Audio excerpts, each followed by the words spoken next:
Mike the Body Snatcher McCallum, one of the most technically gifted and respected fighters of boxing's golden age, has passed away. According to multiple reports, including the Jamaica Observer, McCallum died on Saturday while on his way to the gym in Las Vegas, a place he was known to frequent even in his later years. The gym, to McCallum, was more than a place for physical exertion, it was a sanctuary. A place where he could still hear the rhythm of the speed bag, still smell the sweat and leather, and still pass on his decades of wisdom to the next generation. On that fateful morning, McCallum never made it to his destination. According to reports, he became ill during his drive, pulling his vehicle over to the side of the road in what appeared to be an attempt to recover. But unfortunately, his body could not push through. When authorities arrived on the scene, he had already passed away.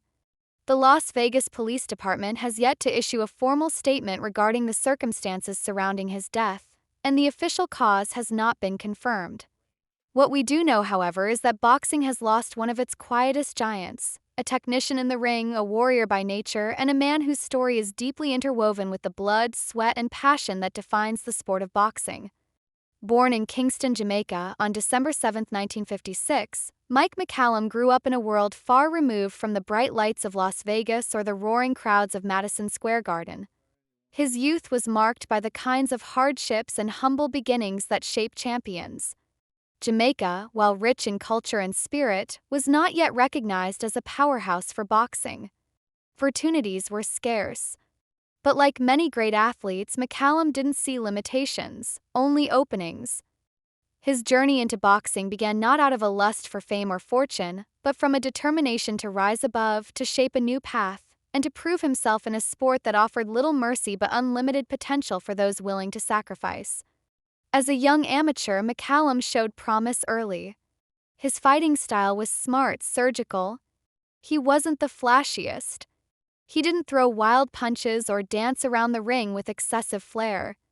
But he was intelligent, devastatingly so. He stalked his opponents like a tactician, breaking them down piece by piece. That's how he earned his nickname, the Body Snatcher. He was famous for targeting the body, delivering punishing blows to the ribs and torso that would gradually drain the energy, spirit, and will from his adversaries. Many opponents who faced him walked into the ring full of confidence, thinking they had the speed or strength to overpower him. But they underestimated the slow, methodical destruction that McCallum was capable of inflicting. He didn't just beat fighters, he dismantled them. Turning professional in 1981, McCallum embarked on a career that would span nearly 2 decades. He quickly built up an impressive record, fighting anyone who was willing to face him, and many, quite frankly, were not. Even in the early stages of his professional journey, he posed a threat. Managers and promoters knew that facing McCallum was a high-risk, low-reward proposition. He wasn't a loud self-promoter, and his fights didn't always guarantee a massive payday. But those who followed the sport closely knew what he was: dangerous, disciplined, and incredibly skilled. In 1984, he earned his first major world title, the WBA Super Welterweight 154 pounds belt. That victory was a testament to his perseverance and work ethic. But more importantly, it solidified his place on the world stage. From that point on, he would continue to rise. McCallum defended that title with clinical efficiency, taking on a string of challengers and establishing a reputation as a champion who didn't back down. And as he moved up in weight classes, his abilities remained just as sharp. Over the course of his career, McCallum captured world titles in 3 different weight classes. A rare and admirable feat, he held the WBA Super Welterweight title, the WBA Middleweight title, and the WBC Light Heavyweight title. In doing so, he joined an elite group of fighters who managed to remain competitive and dangerous across multiple divisions, proving not just versatility but sustained excellence. It wasn't just that he won, it was how he won. Every performance was a masterclass in technical precision, ring intelligence, and discipline. He faced and fought some of the toughest opponents of his era. Names like Julian Jackson, one of the hardest punchers in boxing history; Roy Jones Jr., a generational talent who brought a blend of speed and creativity that was almost alien; James Toney, another ring technician known for his elusive defense and powerful counters. And yet, in every battle, McCallum held his own. He may not have always walked away with the victory on the scorecards, but he never walked away broken. Even in defeat, his performances earned respect. There was a quiet nobility to the way McCallum fought. No showboating, no bravado. Just grit, intelligence, and heart.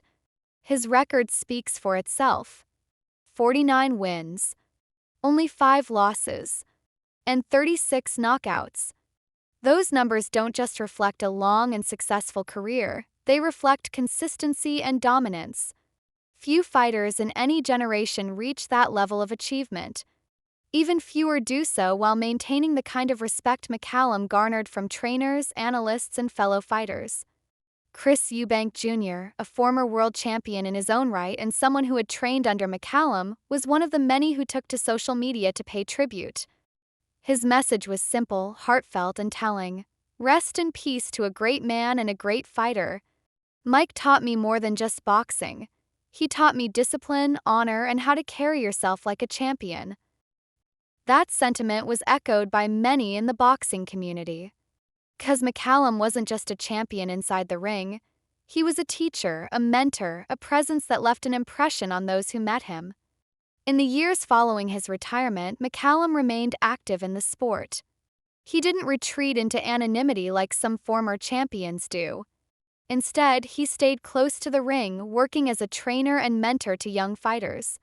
He was passionate about sharing what he knew, not just the mechanics of boxing but the mentality. Patience it takes to weather a storm. The discipline it takes to wake up every morning and train. The humility it takes to keep learning even after you've been crowned a champion. Those are the lessons that Mike McCallum passed down, and those are the lessons that will live on long after his passing. In a sport where fame is often fleeting and greatness is too often forgotten, McCallum stood as a reminder of what boxing is truly about. Not just entertainment, not just titles, but the pursuit of mastery, the search for greatness through sweat and sacrifice. His death marks the end of a chapter, but his legacy is carved into the history of the sport. He wasn't always given the spotlight he deserved. In an era filled with loud personalities and flashy rivalries, McCallum was the kind of fighter who quietly dominated, letting his fists do the talking. That meant he was sometimes overlooked by the mainstream, underpromoted, underappreciated. But to those who knew the sport, to the purists, to the students of the game, McCallum was royalty. The kind of fighter whose tape you study when you want to learn how to throw a perfect body shot. Kind of man who commands silence when he walks into a room full of champions. He was inducted into the International Boxing Hall of Fame in 2003, an honor that came not a moment too soon. By then, the sport had already changed. New faces, new talents. But McCallum's influence could still be felt. Even today, many of the best trainers point to him when teaching fighters how to fight smart, how to stay calm, how to listen to your opponent's breath, watch their shoulders, and see every opening before it happens. Mike McCallum didn't chase the spotlight. He didn't need to. The ring was his stage. And every time he stepped through the ropes, he delivered a performance worthy of memory.